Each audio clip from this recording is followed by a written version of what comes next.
Hello everyone, Spicy Toast Game here. It's the start of a new week, so it's time for a new set of weekly adventures. So up first we have a 1.5, a 2.5, and a 3-star adventure. 1.5 up against Gangplank. We have combat awareness. All units have scout. Now this one is pretty fun in my opinion. You will have to watch out for the opponent having scout, but normally it's offset by the fact that you're having scout on normally these awesome champions. So really go for any of the old Gale Force champions, so like Jax, Elise, Diana, Teemo, any of them will really be awesome here. Now really Scout is good for just about everyone, but those old Gale Force champions will really be the best here and will often be able to end the game in just the first couple rounds. But again, just be aware the enemy units will have that Scout as well, so do watch out for that. Next up, 2.5 up against Zed. We have Frenzied Fighting. The players' units have 2/2. Round end, deal 2 damage to all the players' units. And Call for Aid. This one normally doesn't matter. At the start of round 7, the foe summons a random level 2 champion.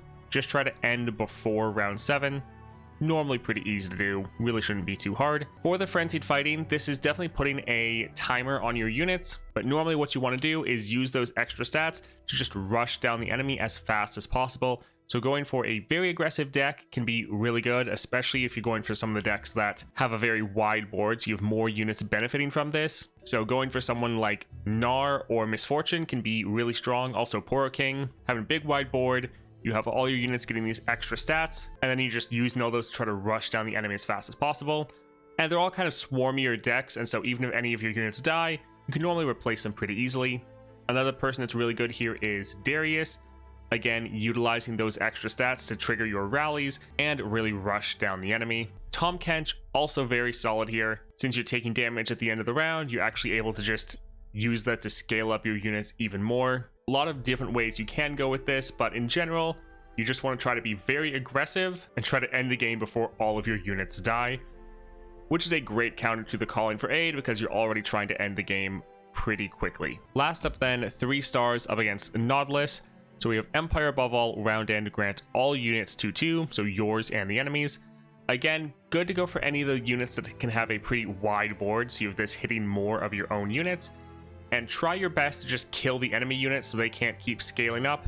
Now note, this doesn't trigger some effects like Bard. His level up condition is having your units get buffed up in stats. This doesn't trigger that, so you can't level up some of your champions faster, but it will still be able to help you out.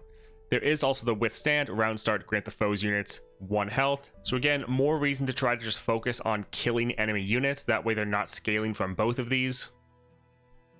And then there's just the Vicious Enemy making everything harder. So probably want to actually go for a pretty heavy removal deck, so go for someone like Annie, Jhin, Kindred even, potentially even like Yasuo if you can get him on the board and let him take out enemy targets.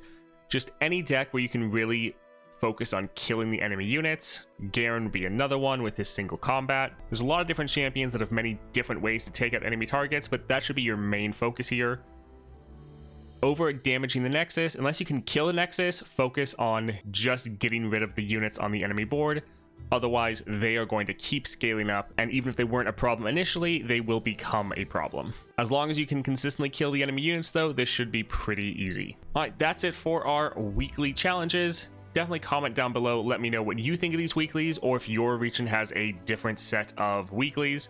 Overall, I think it should be pretty fun. These modifiers aren't too bad. There's nothing that seems too annoying here. So I think it's going to be a pretty solid week, at least as far as these weekly adventures go. All right, that's it for me. I hope you all have a great day and a great week.